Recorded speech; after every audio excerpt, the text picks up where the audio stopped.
you very much. Welcome back. You know our next guest from films like Almost Famous, the X-Men movies, and of course the piano. Now you can catch her in her off-Broadway production of Roulette. Say hi to the lovely Anna Paquin, everybody. Anna?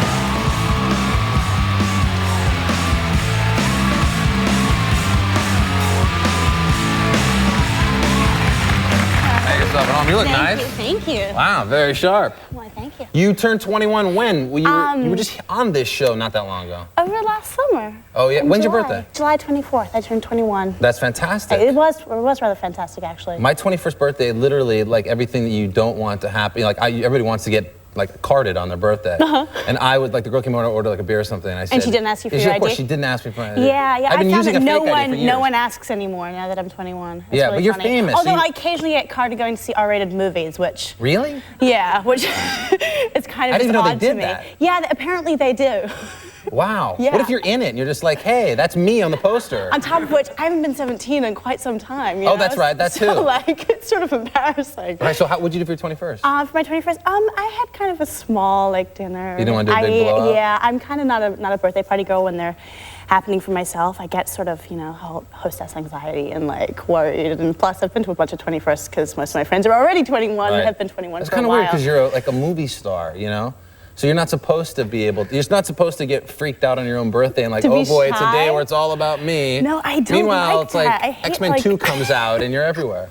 No, I hate that, like, everyone, you know, like, coming to celebrate me. It's like, it seems millions of people go to watch you, but you're not different. there, I'm not being me. I'm being right. someone else. Did you get anything? Did your family get? I got some presents. I think I must have. I don't really. Some jewelry, maybe. Yeah, a little. I heard you went to a pro wrestling event. I'd like to know why.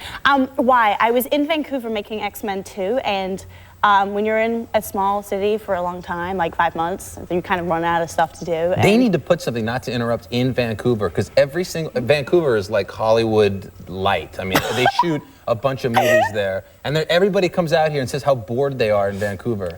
They could make a fortune if they just put like a mall there, something to do. No, there is. Okay, no boring? offense to Canada, no offense to Vancouver, but you know, like Vancouver is a little short on, like, you know, nightlife and stuff after you've been there for 5 months. You know, and everything closes kind of early. And so you went to the wrestling event? So we went to this wrestling event on like a Sunday afternoon because I was working with pretty much entirely guys, and they all thought it would be really fun to go to this WWE wrestling match. And I was like, are you joking? Right.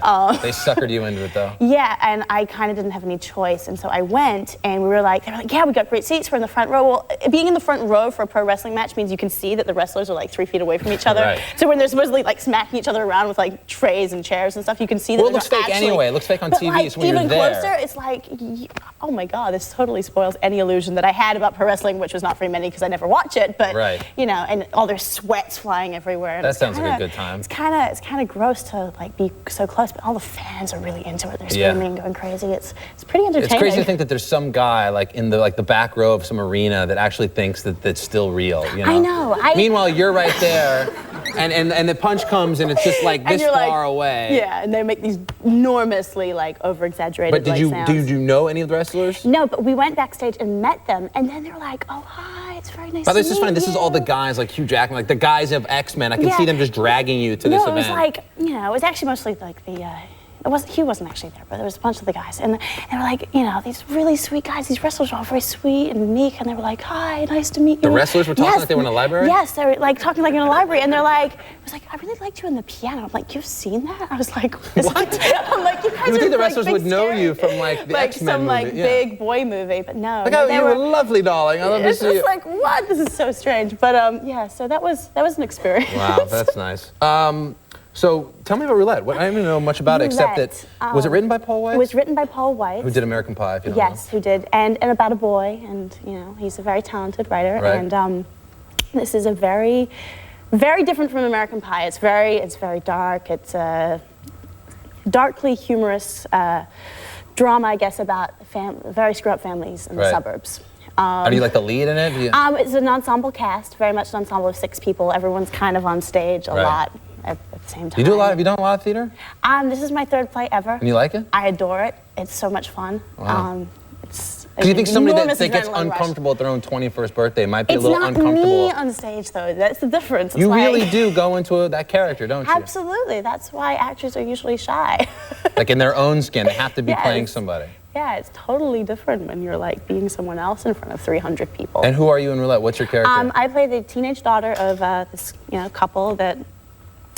There's basically two families, ours and the next door neighbors, and I don't want to give away like the plot, but like sort of the very smart ass sort of always has a little quick remark when all the sort of I think you're perfect for that. When all the stuff is sort of happening around her that's really messed up, and she's kind of rebellious and a little out there, and sort of does a little too much of the drinking and the drugging and the. Well, you're not acting at all. That describes you perfectly.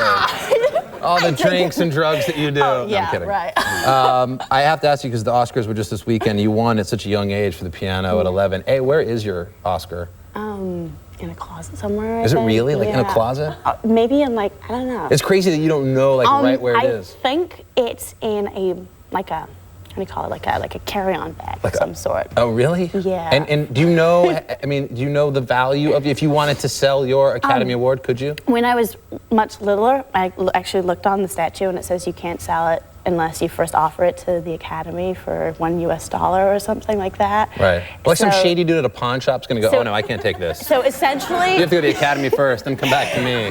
Well, I think they could kind of like track you down and be like, you didn't give it to us first. So essentially, I think that's to make them worthless or something, or priceless. I'm not sure which. Neither am I.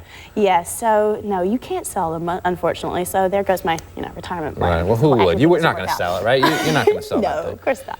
All right, quickly before I love the X-Men movies, and like I don't normally say it, and I was telling somebody earlier, like the Batman, of all the Daredevils, all those adventures. I love the X-Men series. I think they're really fun. Mm-hmm. Is there an X-Men 3 coming up? I have no idea. No one knows yet. Was that something you would do? There's nothing. You like this theater thing. You're into the whole theater I thing. love theater, but I love movies as well. I love both.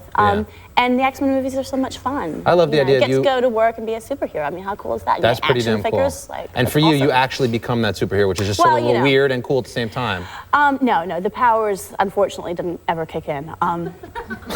It's like you're just now realizing that. Yeah. Spent months on the set thinking, when I kiss people, they die. I kept on touching people, nothing happened. But no. You can start dating, that's good. No, maybe I should do that, sure. Anna, well listen, congratulations. We'll all go check out Roulette. Yes, it's at the John Houseman Theater if you're in New York, and you'll be in it through March 14th. Yes. And if you ever decide to melt down that Academy Award and make a nice sort of, yes, please come back and bring it. I will. Thank you very much. Nice to have you here, Anna. Thank you very much. Anna Paquin, everybody. We'll be right back with the Von Bondies right after this.